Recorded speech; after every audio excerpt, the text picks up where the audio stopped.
PDPU IIC welcomes you all to the webinar on From Product to PnL by Mr. Anay Mashruwala.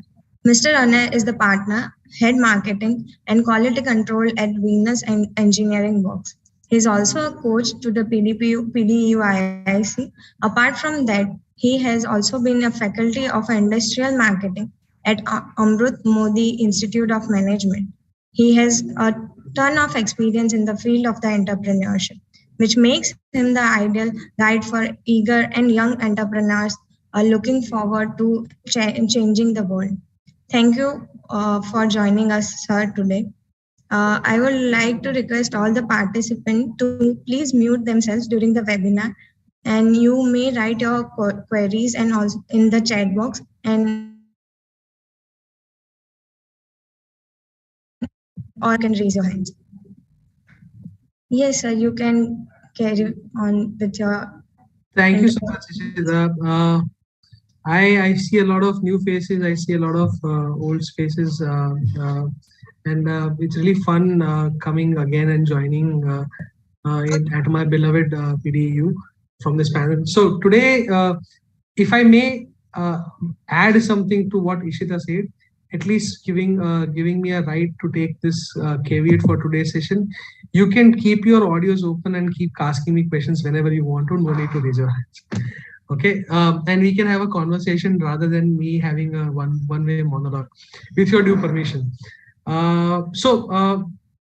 What I intend to do today is have an open-ended discussion with all of you about this interesting journey that one goes through from the stage of product to a PnL. What is PnL? What is a product? Anybody?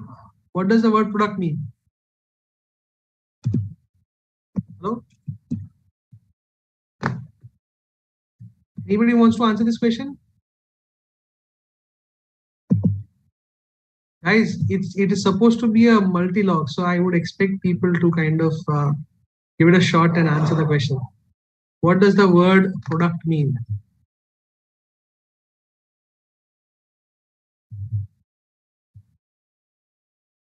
Give it a shot, guys. कुछ भी चलेगा.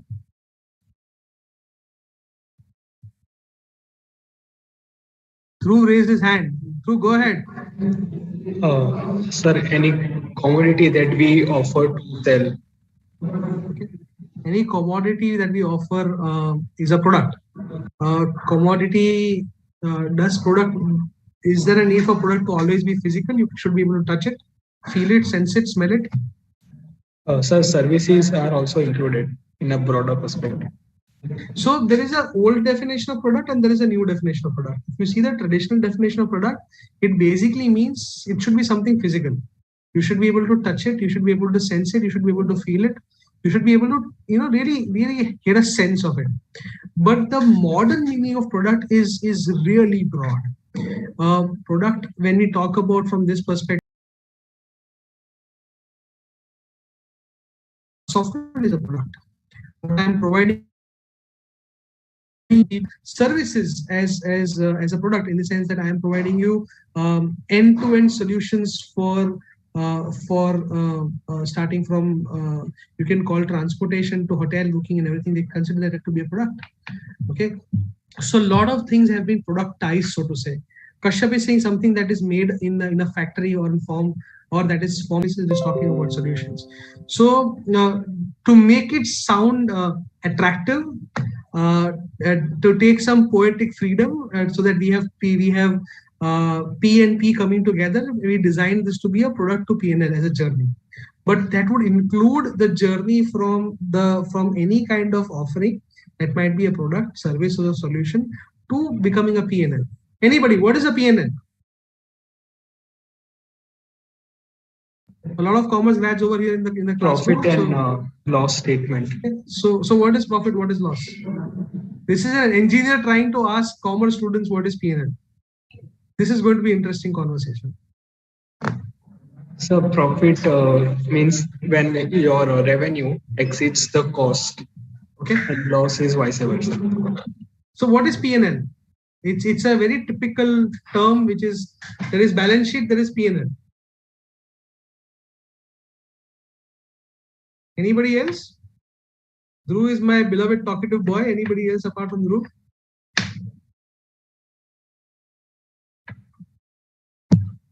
Okay, so they say balance sheet is a snapshot. You know, is PnL a snapshot?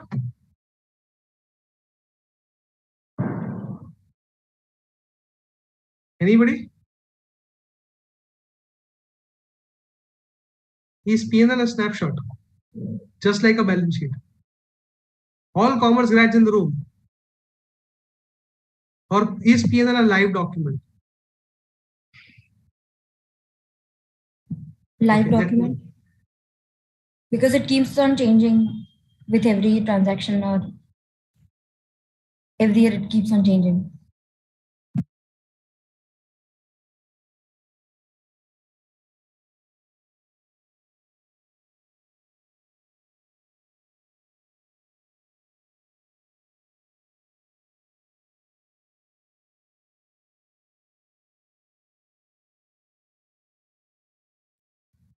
Sir? Anay sir?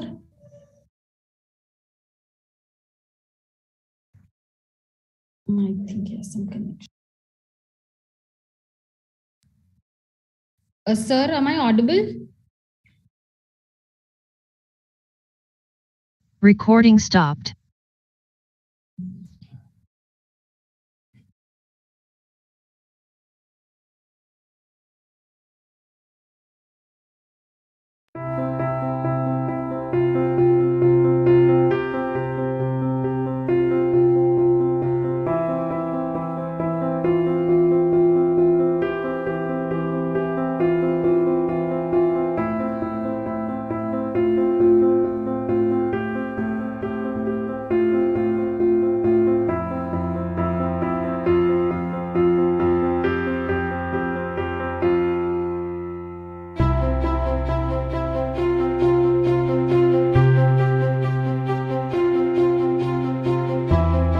Glitch because of which I kind of went offline.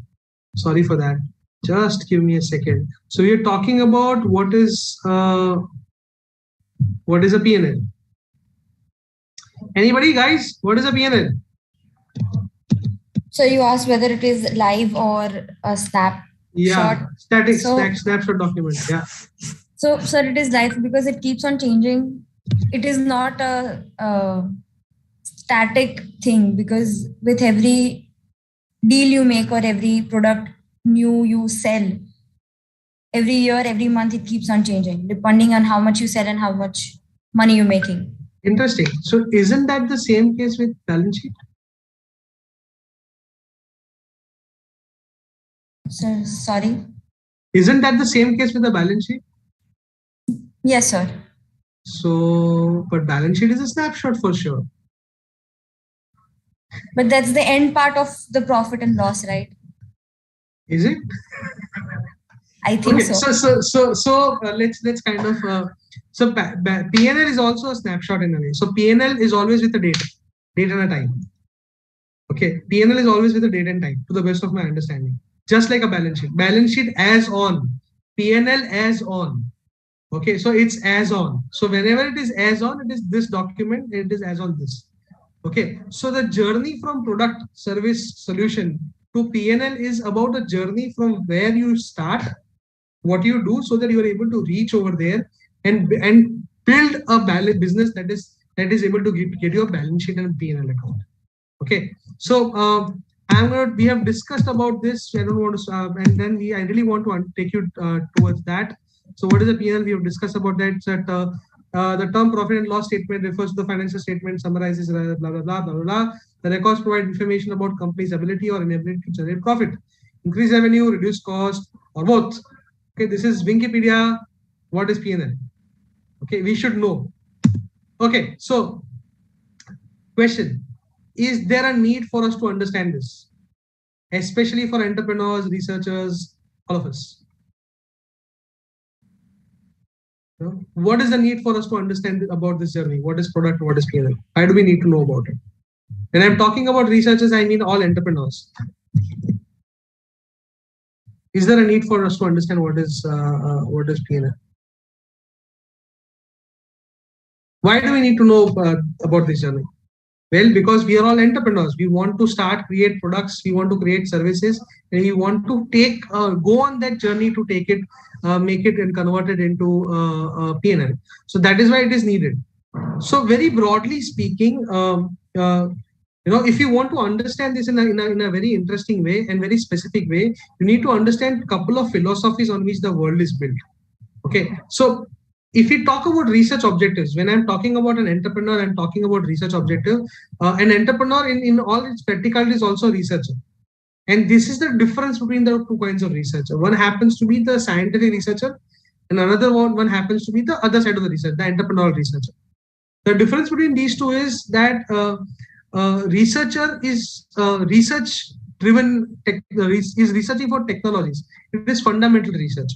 It is about finding the latest cutting-edge technology, the invention, the discoveries, so as tomorrow's technologies can be built.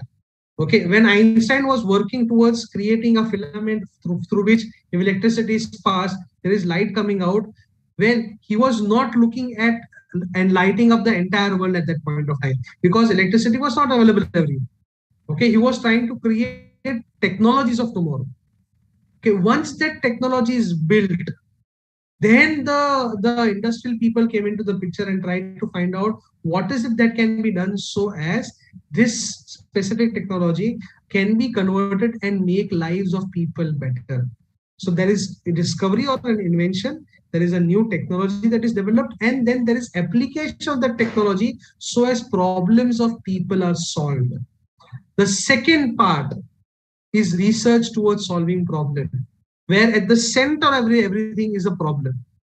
Okay, so if you're talking about a journey from product problems or product services or solution to a PnL, you need to start talking, discussing, and working towards problems, and not about talking about creating technologies of tomorrow. It is extremely important to do that study as well. There is no questions about it.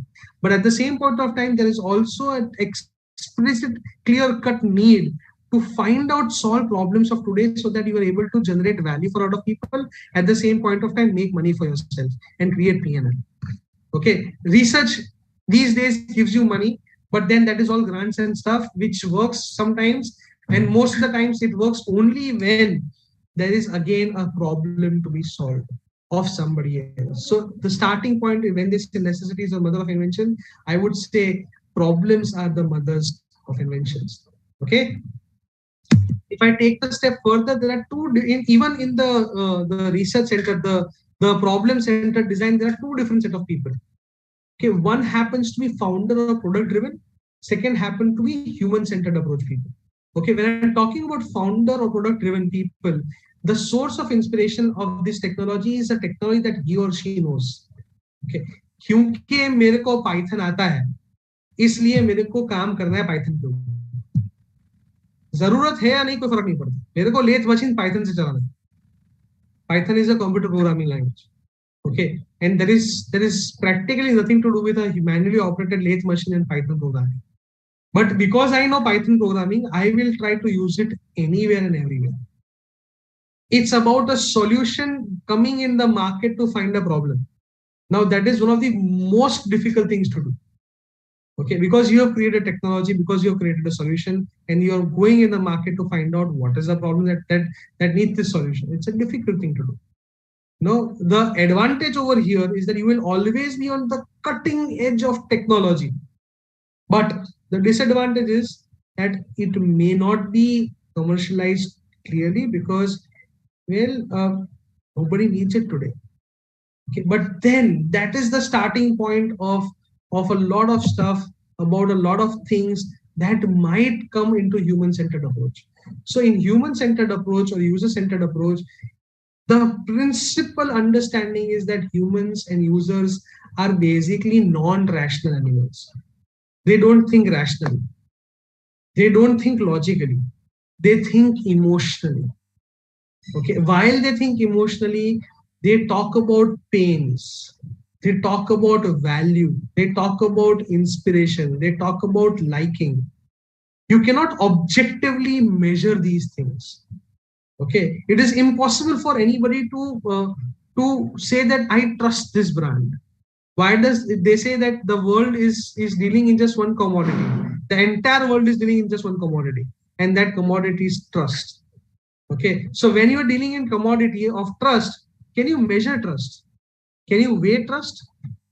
Please give me 10 kilos of trust. You cannot do it. But at the same point of time, everybody is transacting on the commodity of trust. Okay, but then trust is an emotion. Trust is not a feature. Trust is not an attribute. It's an emotion. And that is the most important part that any designer needs to find out and understand, that humans work with emotions. So whenever somebody is trying to buy, sell, create things for the other, the person needs to take into consideration that the other person is going to look at products, services, solutions from an emotional standpoint, rather than a physical standpoint, rather than a logical standpoint. Somebody might be able to give the maximum value, far more than everybody else, but just because emotionally speaking people are not there yet, or people are not ready yet, that person may never be able to make a sale. So it's very important that you need to talk about emotions of people. So at each stage in at user-centered design, the pains of the users is the source of inspiration. The solution, which would be a bundle of products or services, are developed to solve a problem rather than create a product or create a technology. At each stage of research, the user is engaged. You are inviting the user to become a partner.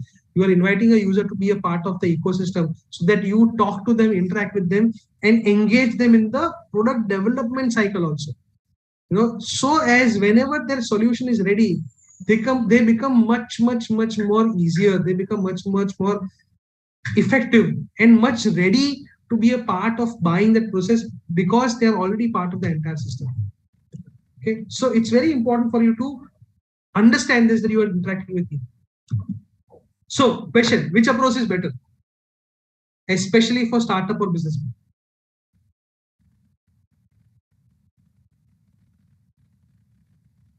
Hello guys, which approach is better?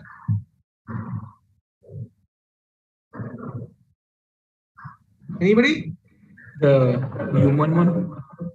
Why? Because you can easily connect, and the word of mouth will help you a lot in the beginning. Okay. Word of mouth and you growing is very important, but because you are interacting with people, because you are able to bring them on board and emotionally connect with the other person, the chances of that person buying your product or services becomes much more, because he has a sense of ownership. आपने जो कहा मैंने करके दिखा दिया. आपने कहा था ना मुझे ये चाहिए, है ना? आपने कहा था ना, बस क्या आपने कहा मैंने बना दिया, आप नहीं लोगे. Getting my point? So that is the kind of ownership that people get because they are part of the journey of designing the product. Okay, and it is usually driven by emotions, so you are able to do a lot of things with a much more better. Okay, so this is my son when he was 1.5 years old, and he loved dogs, which we don't give it to him, but these are stuffed dogs of his, and he loves a lot of stuffed toys. This at the left hand side is a stuffed hammer. Okay, this is green and orange colored hammer. Now this green and orange colored hammer, whenever you hit it from the head side, it used to make a sound of choo choo. And this is for all the technical guys in the room. And I consider accounts people also as technical people, because we all see the world as a reflection of bundle of our past experiences. So as an MBA student, when I used to have my classmates from commerce background or arts background, and I being from engineering background, a 40-page case study used to be given in the first year. I used to look at the plant layout and arrangement, find out that here is the bottleneck, because that is what I've studied. The accounts person was able to look at the PnL account and say, you know what, these guys, their interest paying capacity is very less. The arts people or the people from BBA background and HR background used to say there is a labor issue that these guys are facing. The arts people were able to say that, this entire thing is great, but psychologically speaking, they are not able to interact and engage psychologically in a better way. The ambience is not right. And it's just because we are all bundle of our past experiences. Okay, and we try to extract from the bundle of our past experiences and try to do something.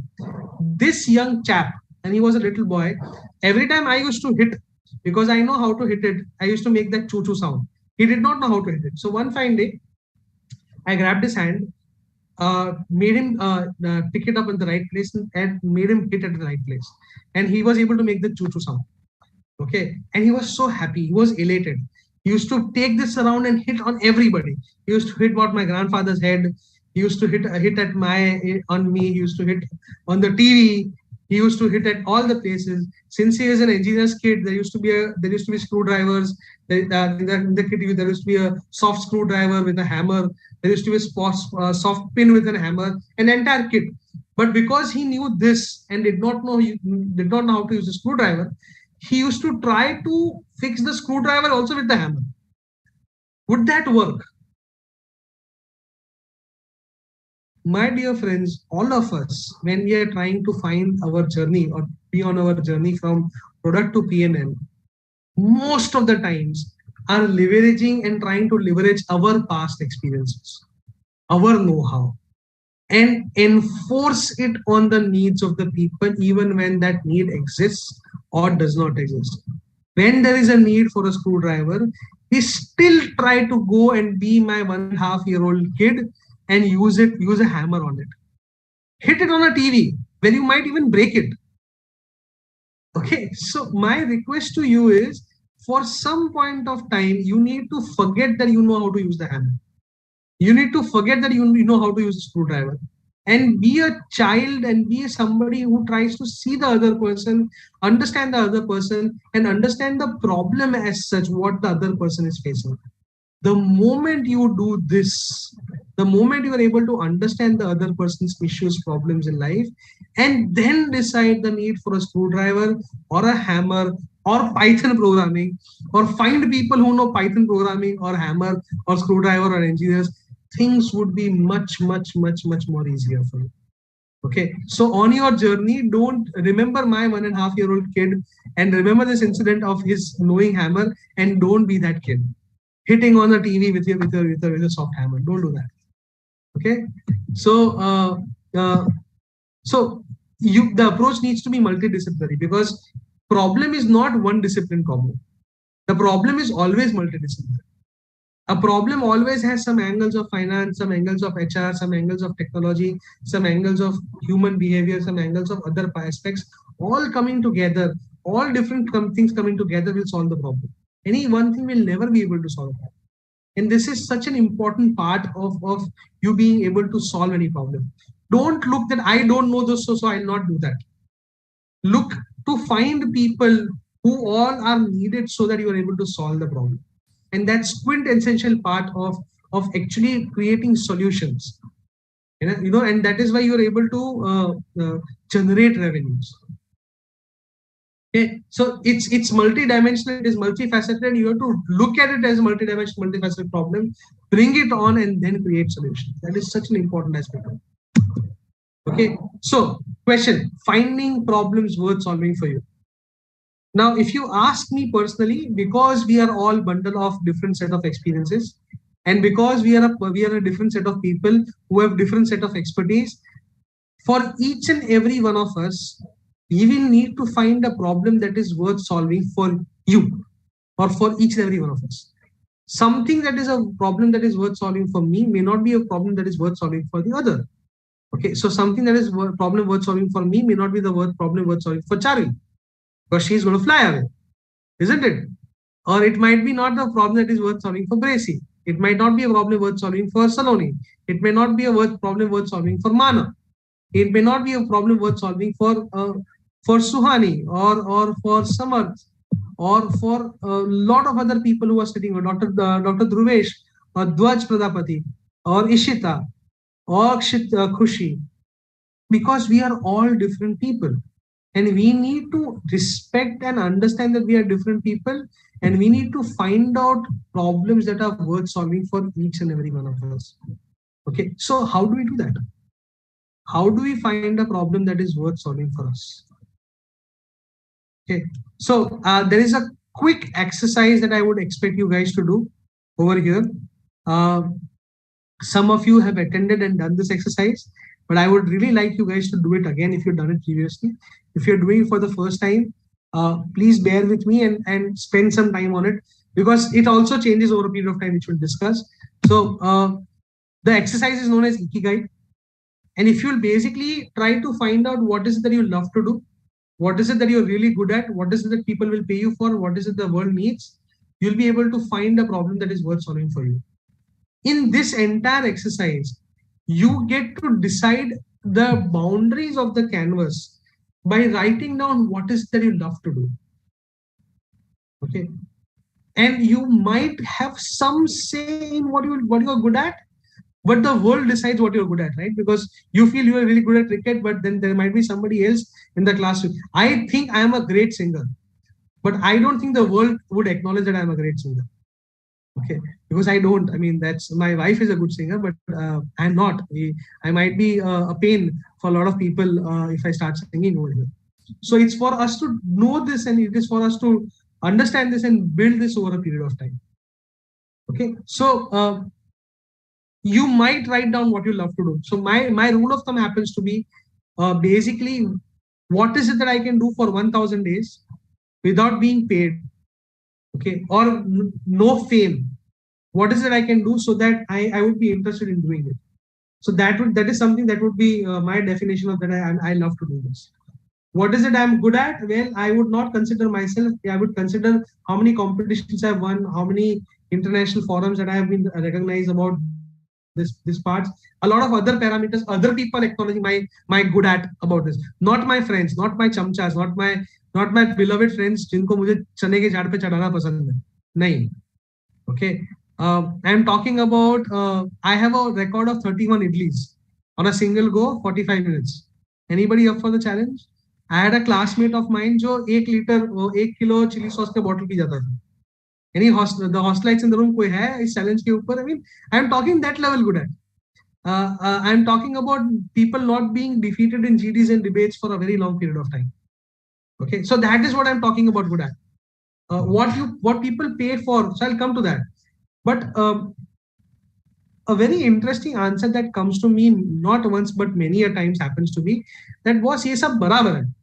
But fact of the matter is I don't love one thing, I love 10 things. You know, and I don't know what is that I'm really good at. What is the one thing? What is my passion? You know, follow the passion. And we don't have one passion. If you ask, if I take a poll right now, there'll be a lot of people who will say something, blabber out something, but in the heart of their heart, they know that may not be their passion. Right? For the heck of it, they're saying something. And they might say, I don't have one passion, I have multiple passions. And I don't know what is my third passion. So how do you go about it?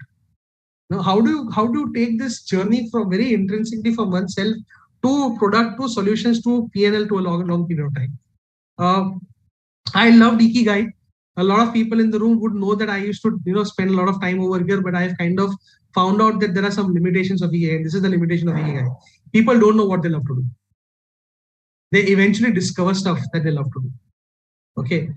I did not love cooking, but in the COVID lockdown, I started to love cooking. Okay. I am somebody who had not prepared for numericals and physics in my 12th standard. But over a period of my engineering, I started to love numericals. It's an acquired taste. Some people say that bangan ka bharta is an acquired taste. And then once you fall in love with it, you cannot leave it. So what about that? So there is this guy known as Dave Evans, and there is a beautiful book, Designing Your Life. Okay, and he talks about having prototype conversations. So what he says is that if somebody says that, you know what, I really wish that जब मैं बड़ा बनूंगा ना, when I'll grow up, I want to be this. Okay, so I am 37 and I still talk to myself जब मैं बड़ा बनूंगा, I'll be this. And all of us always say that जब मैं बड़ा बनूंगा, when I'll grow up, I'll become this. But when we don't know that that what you're talking about, somebody is actually living that life.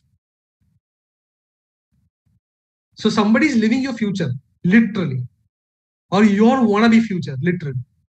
And ideally speaking, you should go out there and meet them. You should tell them that their life is interesting. I'm sure they surely think that their life is interesting. Buy them a cup of coffee and talk to them. Okay, so if somebody wants to start a restaurant, there are some people who are actually running a restaurant. And it's very easy to find them. Go out there, have a lunch or dinner over there, ask who is the owner or who is the chef, and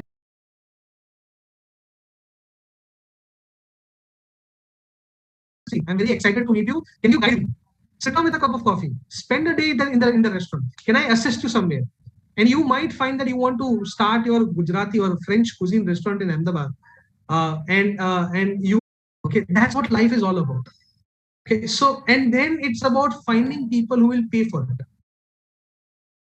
I always tell the people I mentor or I interact, or I always tell this to myself, who is that person who is praying to God, begging on his or her knees that I as a solution provider exist? That is the level of pressingness of need I'm looking at. No, good to have is not something that we are looking at. Okay, somebody says that I'm interacting with somebody and he's talking about some kind of a chronic problem about public safety, that dunya mein sabko safe chalna chahiye and we are going to do something. This is important. Everybody understands, everybody wants to be safe. But is it on the top of their priority list? Is somebody praying to God, begging on his or her knees that, hey Bhagwan, mere taranhar, aaj mujhe safe rakhna? You know, there are some people who are doing it, maybe people on the border, maybe people who are working on chemical plants. But if I'm talking about some students out there, maybe not. So if somebody makes a business model where I'm talking about safety for students, is it going to fly? Maybe not. You know, and that's what I'm talking about when you're building this EE. So when I'm talking about needs, I'm talking about extremely pressing needs. When I'm talking about ready to pay for, I'm talking about people who literally have money in their pockets, have the capacity to pay, and are out there giving you the money as if it's yours, not hesitating from taking the wallet out of their pockets and giving it to them.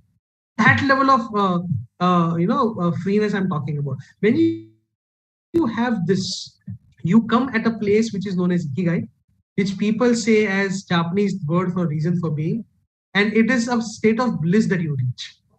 Okay, and things start flying. You will come to know because you will get orders. People will come to you even when they don't know you and start offering you money. Bhai, mere ko do, mere ko do, mere ko do. That is when you are able to create, love, good at, paid for, and need. All these.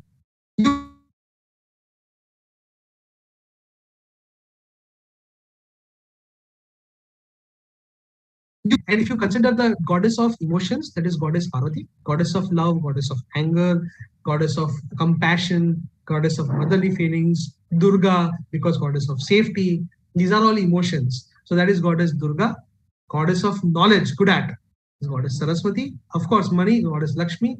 When you have blessing. Recording in progress. People who are good at stuff and collaborating them, finding people who would pay you to solve a need of people. Okay? So this is one way of doing it. So there are a lot of expectations from people, expectations from entrepreneurs. What is the problem? Who has it? Prove that the problem exists. What is the solution? The proof that the solution works. What is defensive? So these are some of the parameters that I really ask startups that I mentor to answer. Okay? And I would also ask these questions to each and every one of us. If you ask me, if you're able to answer these questions well, chances are you don't need much help after all. वो अपने आप चीजें होना शुरू हो जाएगा. So question number 1, what is the problem? Who has it? And prove that the problem exists. A classic proof that the problem exists is, here is a letter of intent. Here is 20%, 30% advance money that person is giving out. That means the problem is pressing, the problem is urgent, and nobody else is solving the problem. Okay, so that's the first question. Does the problem work? The second question happens to be, what is the solution? Prove that the solution works.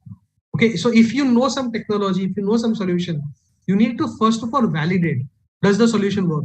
Classic things happens to be lab reports, prototype testing that done at the customer satisfaction review forms. These are all classic answers of solutions work. Okay, what is defensibility? Now, this is a very interesting conversation. Defensibility basically means what is it that you will do so as nobody else will be able to copy and enter into the marketplace quickly, because and it'll be something which is so intrinsic with you, so specific with you, that nobody else can copy it and emulate it very quickly, which is extremely important, because you enter into the marketplace, people with deeper pockets will come in and kill you, and there is no point in doing that startup, or no point in doing that enterprise, no point on taking that journey. You need to build ways, means, and methods so as you're able to create defensibility, so as you're able to create a system where it will be very difficult for somebody else to enter into that marketplace. Okay, that is defensibility for it. Why your team is best suited, team uncertainty, why your team is best suited to solve this problem. It's pivotally, quintessentially important to be able to solve. What is it that is so intrinsic about your team that it is able to solve this problem nobody else is? Okay, scalability. If you ask me one specific criteria to differentiate between a startup and MSME, it is just one thing, and that is its scalability. By the way, scalability is not a model of business, so it's not dependent on the type of business. Scalability is totally 100% dependent on the business model, the model on which you are making business. Okay, I can start a vada pav ka thela where I would make the vada pav and sell it, and it would work, but that cannot be called a startup. I can start a pan ka galla, है ना, PDPU के बाहर, warden है, दूसरा कौन है इस कोने में, who is the other guy? I don't know. There are 2-3 people outside PDPU who make good Maggie. I can be the next guy out there and start selling Maggie. Anay's Maggie. I make really good stuff. There are some people who would vouch for the kind of food that I make. वो है अभी या भाग गए? I don't know. So I can start the Maggie outlet over a cheesy Maggie. I make insane cheesy Maggies. Okay, but then is it scalable? Would you call it an MSME or a startup? But if I make SOPs, if I make centralized kitchen, if I'm able to make Maggie, dry it out and pack it and then supply it at national level so that franchises at a national level are able to make it, then it becomes scalable. You're getting my point? The difference between scalability of an MSME and a startup, this is the differentiating factor. And what is it dependent upon? It is the same business, but you are approaching it in a different way. Are we clear, guys? Any questions till now, people? Okay. So last and most important maybe, money required and expected ROI. कितना पैसा चाहिए भाई? क्यों इतना चाहिए? क्यों इससे ज्यादा नहीं? क्यों इससे कम नहीं? और expected revenue का expected ROI is return on investment. कितने टाइम में आप उसको कितने गुना करके दोगे? A rule of thumb, if it is a startup, the investor is usually looking and betting in such a way that he will expect you to give back all the money that he's invested in all the startups in his portfolio by your company. Okay, जो अगर उसने 10 startups में invest किया है तो आपको 11वां गिन रहा है, तो ये एक्सपेक्ट करेगा कि जो दूसरे पहले 10 वाले ना, उसमें जितना पैसा घुमाया है ना, वो सारा का सारा आप अकेले कमा के दो. Okay, if you don't have such ROIs in a period of somewhere between 18 months to 36 months, then investors usually won't invest. You need to be aware about this. Otherwise, go for bank loans, boss. There is nothing wrong with it. There is nothing wrong in it. We are doing it since decades. We are growing. We are moving ahead, and there is perfectly fine business sense. Rather, it makes more business sense sometimes for certain kind of businesses. But again, scalability is dependent on business models. Money required and ROI are important parameters. If you're able to build these stuff in a clear-cut differential way, you're able to do things in an amazing, interesting way. Okay. Any questions till now, people? Journey from journey to PnL. Now, in a business model, there are a lot of things that are present, but there are two very important questions that you need to answer. And they're extremely loaded questions, but then they are so important for you to answer. Question number 1, who has your money in his or her pocket? Okay. And how are you going to get it from them? These are just two questions. Simple questions, but they are really interesting questions. Okay, so who has your money in his or her back pocket?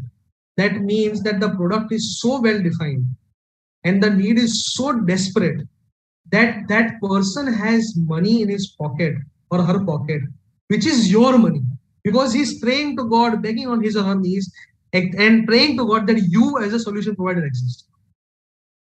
Okay, that product market fit is so perfect that his or her pocket has your money in their pocket.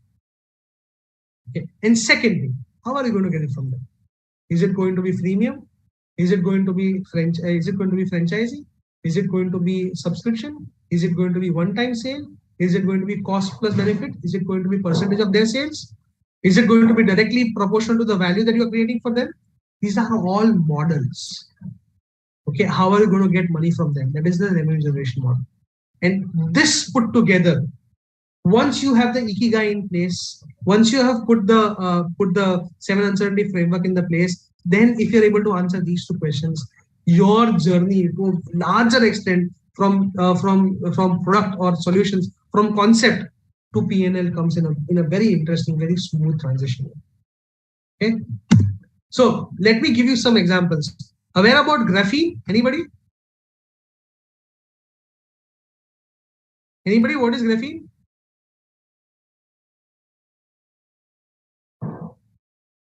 Hello? It is a type of coal, sir. Is it coal? I'm not sure, but anybody else? It's a formation of carbon. It's a specialized formation of carbon in a specific way, which has some very, very super alloy properties, superhuman properties it has. Anybody else? What is graphene? What's so special about graphene?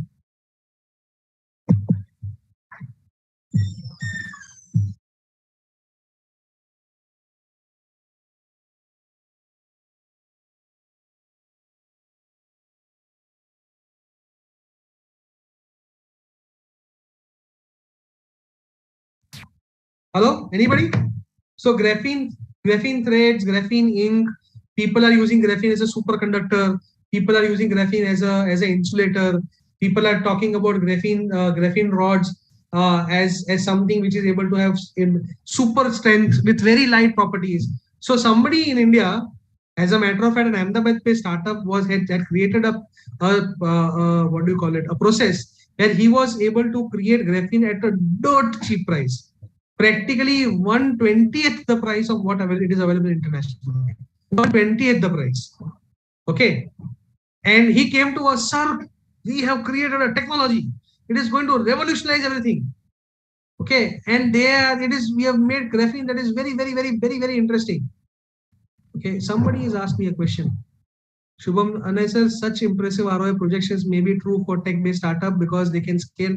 But what about case product-based startups with little tech app? How can such startups and products? And my dear friend Shubham, hang in there. मैं आपको आपके question का answer देता हूँ अपने company example देंगे. Okay, hang in there. Okay, so this guy developed this technology, again product, graphene, 1/10, 1/20 the price. अब क्या करे? Sir, get me funding. He talked to not one but multiple investors. Not a single investor wanted to invest single penny. You know why? Because graphene is a technology. Application of that technology and widespread usage of that technology is still not in place. Okay, so how do you build that? So they started working in something so that they collaborated with another company which was basically making smart textiles. They integrated the smart textile. They found out that if you understand Indian Jawans who are working in Siachen, the external degrees temperature happens to be -60 degrees Celsius temperature, and internal temperature people need to have at least 15 to 20 degrees Celsius temperature so that they are able to live. And they wear 4 or 5 layers of clothing to be able to do it. Remember, graphene is a superconductor. Remember, graphene is a super insulator. So they made a product out of that graphene which had 4 layers. The inner layer was such that it is a superconductor of heat. Okay, and then there is a superconductor, so it conducts the heat. Then it is a he made a array of what do you call it, a circuitry inside, so that it is able to heat up. And there is an external super insulator. So there are 4 layered product which is there. And to it, just a second, guys. Mare drawing.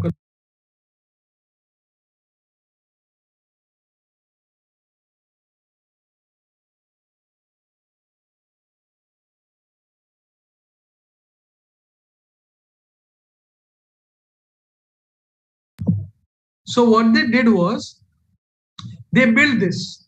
Now the level of interest that Indian Army had, now the level of interest that that a lot of people had was drastically different. Do you understand the process I'm talking about? In step number 1, they developed a technology. In step number 2, they developed an application of technology. Okay.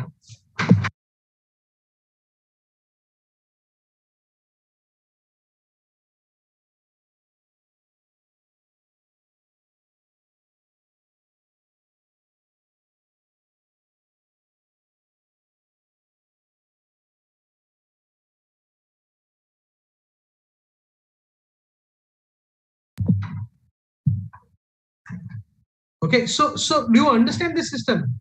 From a technology development to an application development. What attracts you more, people? आपको क्या ज्यादा attract करता है? समझिएगा, आपको technology attract करेगा पर ठीक ठीक करेगा, आपको एप्लीकेशन ऑफ टेक्नोलॉजी बहुत ज्यादा अट्रैक्ट करेगा, and that is human nature. Okay, by the way, one more question. आप में से कितने लोग को विटामिन या सप्लीमेंट्स प्रिस्क्राइब की गई है? Okay, so me as well. Suhani is raising her hand. I am also raising my hand. अच्छा, आपको Ishita is also raising her hand. आप में से कितने लोग विटामिन सप्लीमेंट्स एक्चुअली रेगुलरली लेते हो?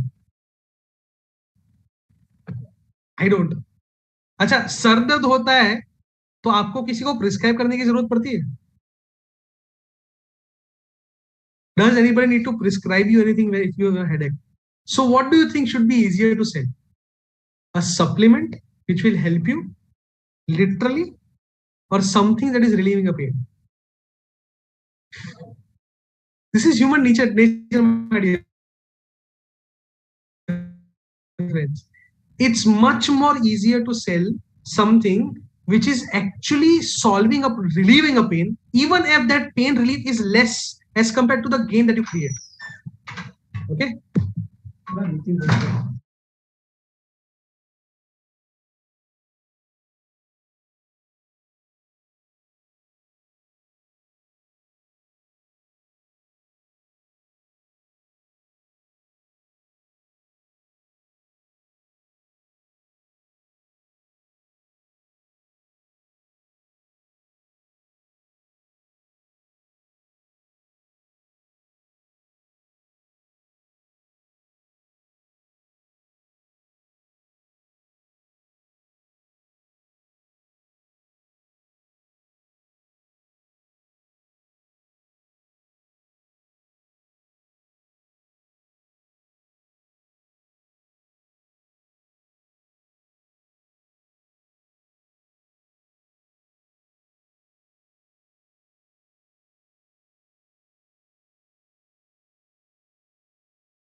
Sorry for that, guys.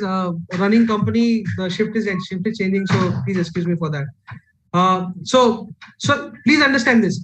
हमेशा ना पेन किलर सेल करना आसान होता है, सेल नहीं करना होता, सिर्फ ढूंढना होता किनको पेन है, और वैल्यू क्रिएशन करना डिफिकल्ट होता है. Even if your value creation is much more as compared to pain that you're relieving. Now look at all the advertisement that you are seeing on all the channels around you. You will find that all of them are talking about pain and how that pain can be relieved. Nobody is talking about gain creation. कोई नहीं बोल रहा है आपको इतना फायदा होगा, कोई नहीं बोल रहा है. Even when people are saying कि आपको इतना, आपको if you invest in this, आप ऑक्टा एफएक्स के अंदर इन्वेस्टमेंट करेंगे तो आपको करेंसी इंटरनेशनल करेंसी में काम कर रहे हैं. What are they saying?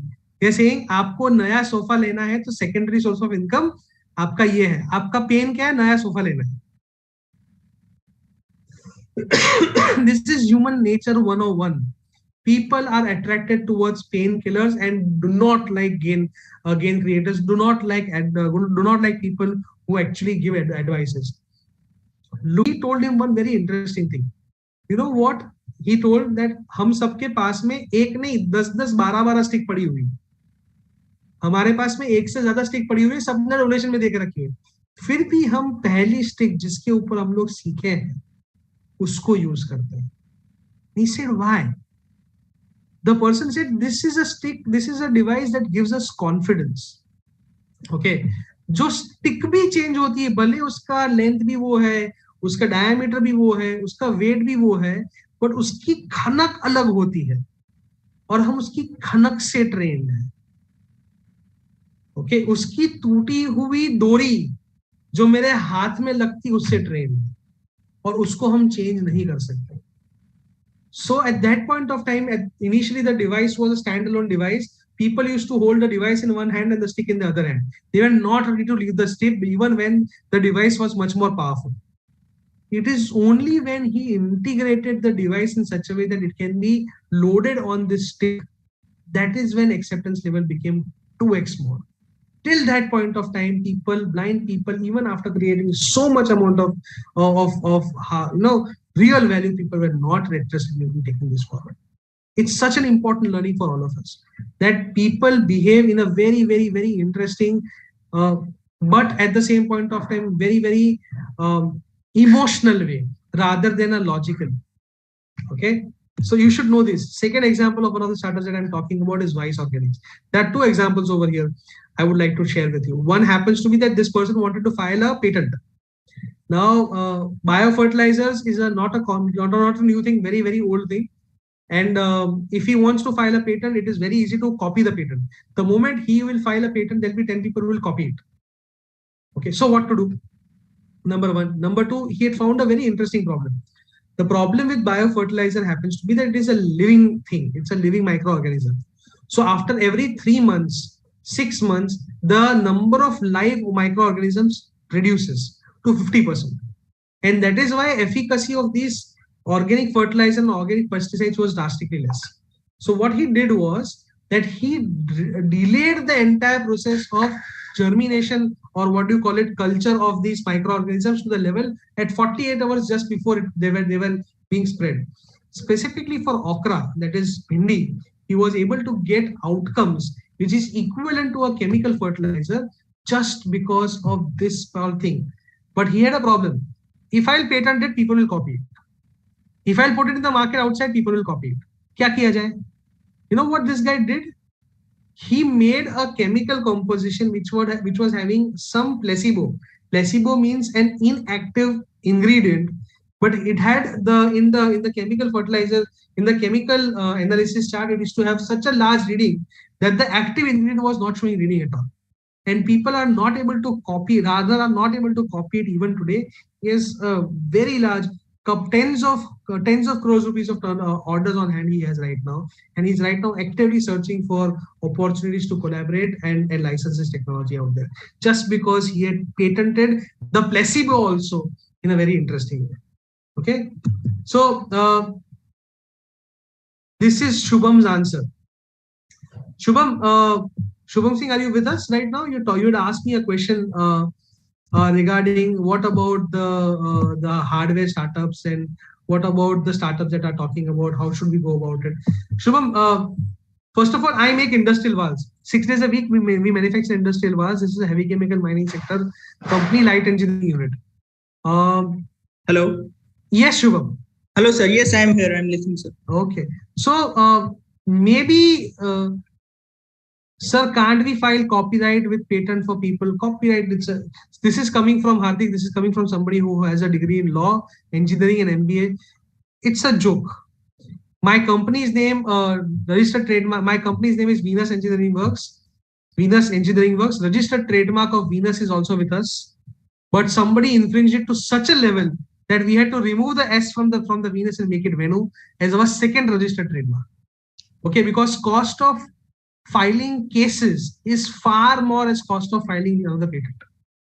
There is a lot of mental drain that also goes into it. So that is how people think. धंधा करने के लिए आप काम कर रहे हो, cases लड़ने के लिए नहीं कर रहे. Okay. Now I did my internship at a place called Virgo Valves.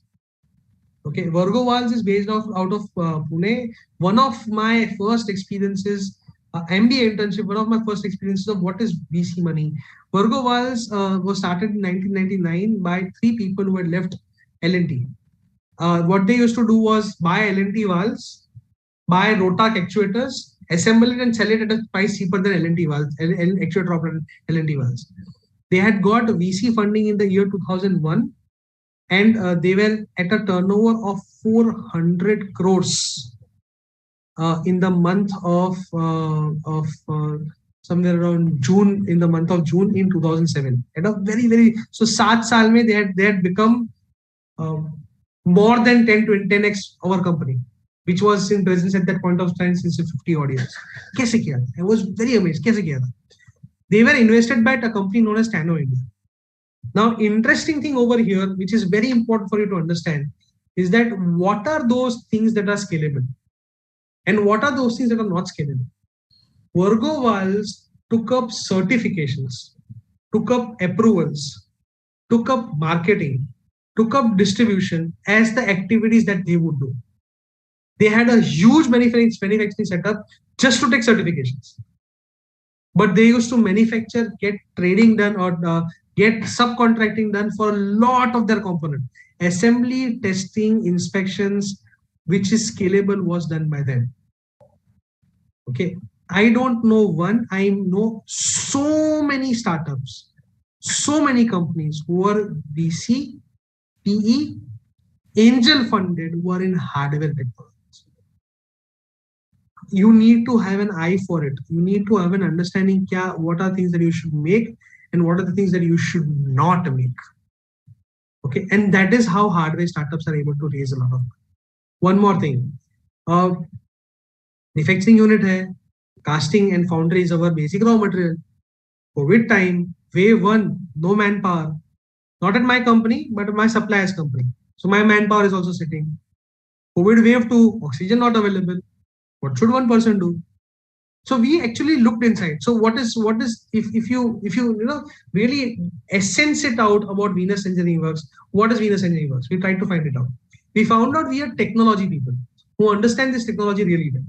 So what can we do with this technology? We found out that our customers were also facing a lot of problems as far as services is concerned, because they were also not getting new products. So what can we do? We started offering services of valves in a substantially big way.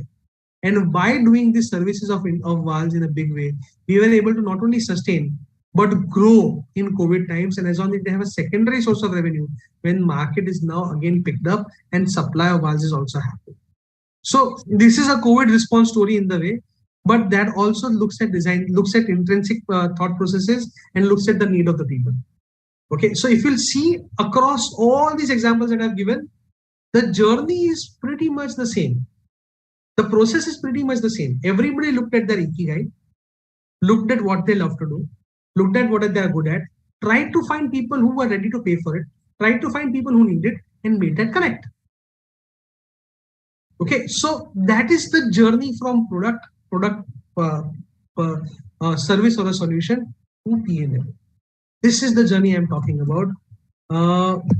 I have a few more minutes, so to say. I am open to questions and what is it that you like and what is it that you wish should have been part of today's interaction.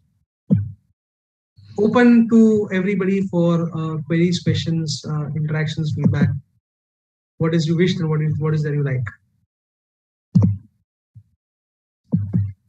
Anybody who has questions can raise your hands. Just unmute.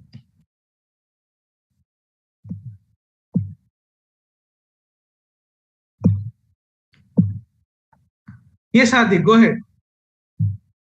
So Hardik here, this side. Yes, Hardik. My question is like, as you said, we can't prevent copyright infringement, but there has to be some way. Is there a possible way that we can stop copyright infringement No. So the idea really happens to be here in real life in business. You need to continuously innovate. Okay. By the point of time somebody copies what you're doing, you should be at the next level of product. Okay. The barrier to entry cannot be a patent. None of the IPR in real life is a barrier to entry. Barrier to entry can be your capacity to continuously innovate. Agreed. But not a copyright or a patent. Except, I repeat, there is an exception.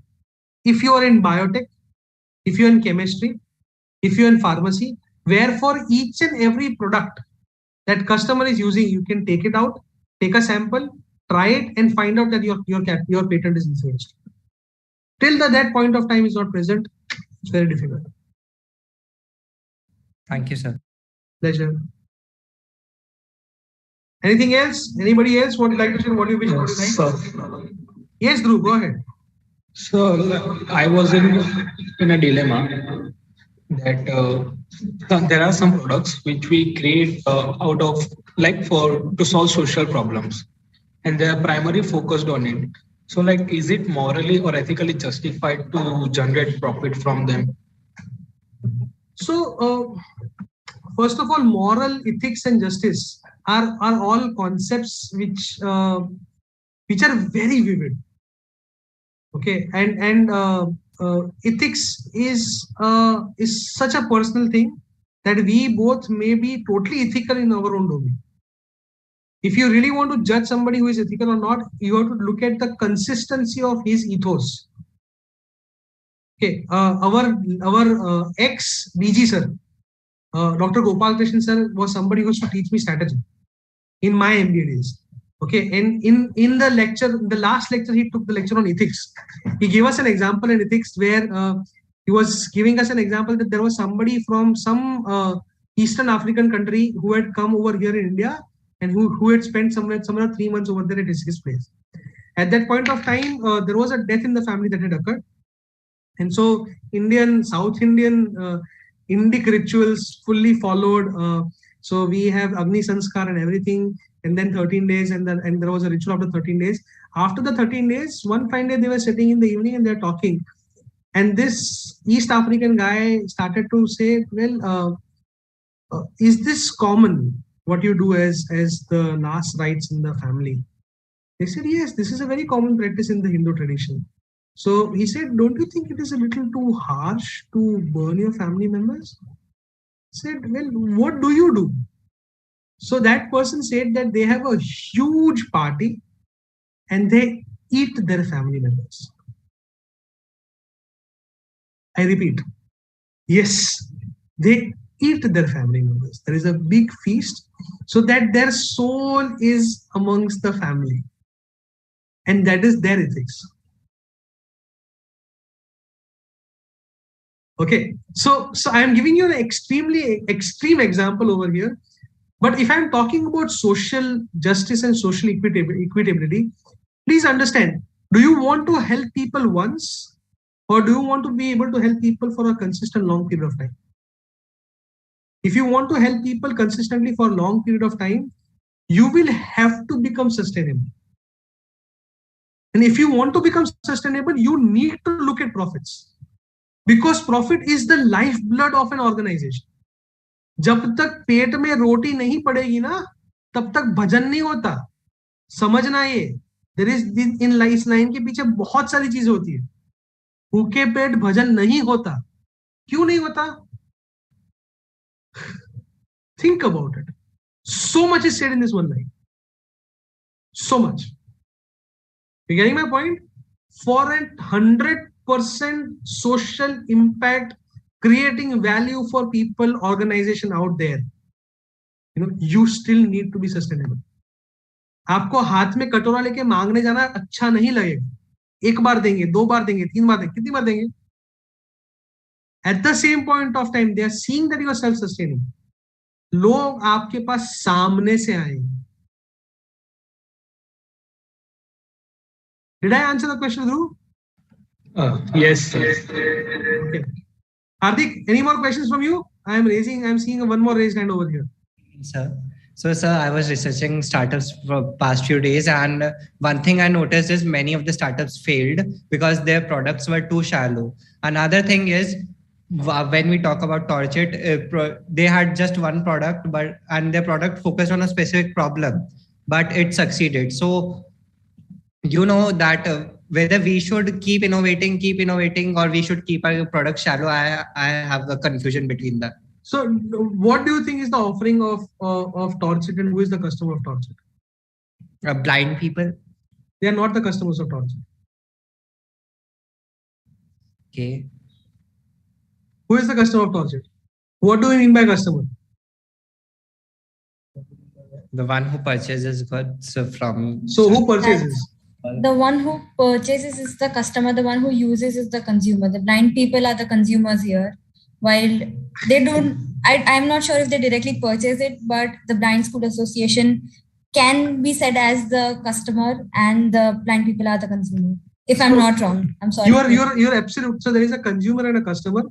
The baby nagging his mom that mom, give me this Cadbury, is the consumer, and mom who is paying may or may not get the Cadbury is the customer. Okay. The primary customer of Torchit happens to be CSR activity organizations who wants to do CSR. And in many ways, I would go a step further and say that the associations are also his business partners, and blind people are also his business partners. Because it is the blind people who build it, blind people who train, and blind people who literally assemble or can assemble his devices. Okay, so who is his customer? His customer happens to be CSR organization. What is the pain with the CSR organization?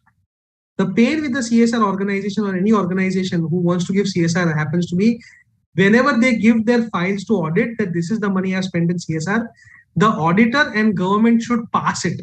That हाँ भाई ये CSR तुम्हारा 3% हो गया. The documentation of Torchit is one of the best which has been audited by all the big four, and all the big four have said that this documentation cannot be anything better than this. And the social impact clarity that he gets is the best. And that is the product or a solution that he sells. Do I make some sense, Hardik? Yes, sir. Still leaves the question unanswered, that whether we should focus on a smaller part, small problems, small problems, or whether we should focus on... So, Hardik, large corporates like Indian Oil, Oil India, ONGC, State Bank of India, HDFC are having a problem, not able to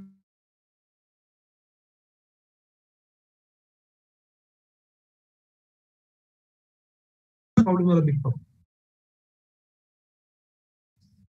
I guess big problem, sir. Okay. Torchit, as on the date, had one product which is very successful. They are working on around 7 to 8 other products in a big way. They are now becoming an aggregator for social impact companies, and they're leveraging their organization in a very interesting way. So understand this. It's the iceberg is what is visible and what is beneath. What is beneath is multiple times bigger than what you can see. What is available on the net is what everybody wants to market. What is happening in real life is very different. So iceberg example, I got that. Thank you, sir. Pleasure. Anybody else? Anybody would like to comment what you wish and what you liked about today's interaction? What do you wish should have been part of today's interaction that I missed out on, and what do you liked about today's interaction?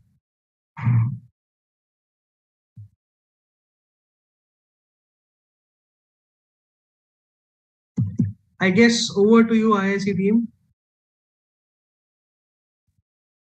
Sir, I don't think we have further.